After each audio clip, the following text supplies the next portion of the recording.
ओम श्री दुर्गाय नमः। आज मैं आपके सामने दुर्गा स्तुति का 13वां अध्याय प्रस्तुत करूंगी। कृपया ध्यान से सुनें। ओम श्री दुर्गाय नमः। त्रयोदश अध्याय। सुरत और वैश्य को देवी का वरदान। जो उदयकाल के सूर्य मंडल की सी कांति धारण करने वाली हैं, जिनके 4 भुजाएं और 3 नेत्र हैं, तथा जो अपने हाथों में पाश, अंकुश, वर एवं अभय की मुद्रा धारण की रहती हैं, उन शिवा देवी का मैं ध्यान करता हूँ। ऋषि कहते हैं, राजन, इस प्रकार मैंने तुमसे देवी के उत्तम महात्म्य का वर्णन किया। जो इस जगत को धारण करती हैं, उन देवी का ऐसा ही प्रभाव है। वे ही विद्या उत्पन्न करती हैं। भगवान विष्णु की माया रूपा उन भगवती के द्वारा ही तुम ये वैश्य तथा अन्य विवेकी जन मोहित हुए हैं तथा आगे भी मोहित होते रहेंगे। महाराज, तुम उन्हीं परमेश्वरी की शरण में जाओ। आराधना करने पर ही मनुष्यों को भोग, स्वर्ग तथा मोक्ष प्रदान करती हैं। मार्कंडे जी कहते हैं, कौष्टुकी जी मेधा मुनि के वचन सुनकर राजा सुरत ने उत्तम व्रत का पालन करने वाले उन महाभाग महर्षि को प्रणाम किया। वे अत्यंत ममता और राज्य पराहन से बहुत खिन्न हो चुके थे। महामुने इसलिए विरक्त होकर वे राजा तथा वैश्य तत्काल तपस्या को चले गए और वे जगदम्बा के दर्शन के लिए नदी के तट पर रहकर तपस्या करने लगे।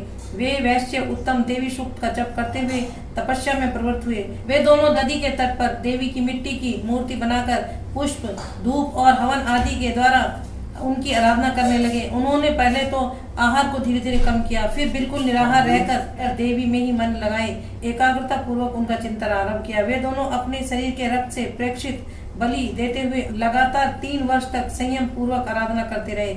इस पर प्रसन्न होकर जगत को धारण करने वाली चंडिका देवी ने प्रत्यक्ष दर्शन देकर कहा। देवी बोली, राजन तथा अपने कुल को आनंदित करने वाले वैश्य, तुम लोग जिस वस्तु की अभिलाषा रखते हो वह मुझसे मांगो, मैं संतुष्ट हूँ, अतः तुम्हें वह सब दूंगी। मार्कंडे जी कहते हैं, जब राजा ने दूसरे जन्म में नष्ट न होने वाला राज्य मांगा तथा इस जन्म में भी शत्रुओं की सेना को बलपूर्वक नष्ट करके पुनः अपना राज्य प्राप्त कर लेने का वरदान मांगा। वैश्य का चित्त संसार की ओर से खिन्न एवं विरक्त हो चुका था। वे बड़े बुद्धिमान थे, अतः उस समय उन्होंने ममता और अहंता रूप आसक्ति का नाश करने वाला ज्ञान मांगा। देवी बोली, राजन, तुम थोड़े ही दिनों में शत्रुओं को मारकर अपना राज्य प्राप्त कर लोगे। अब वहाँ तुम्हारा राज्य स्थिर रहेगा। फिर मृत्यु के पश्चात तुम भगवान विवस्वान के अंश से जन्म लेकर इस पृथ्वी पर सावर्णिक मनु के नाम से विख्यात होगे। वैश्यवर्य, तुमने भी जिस वर को मुझसे प्राप्त करने की इच्छा की है उसे देती हूँ।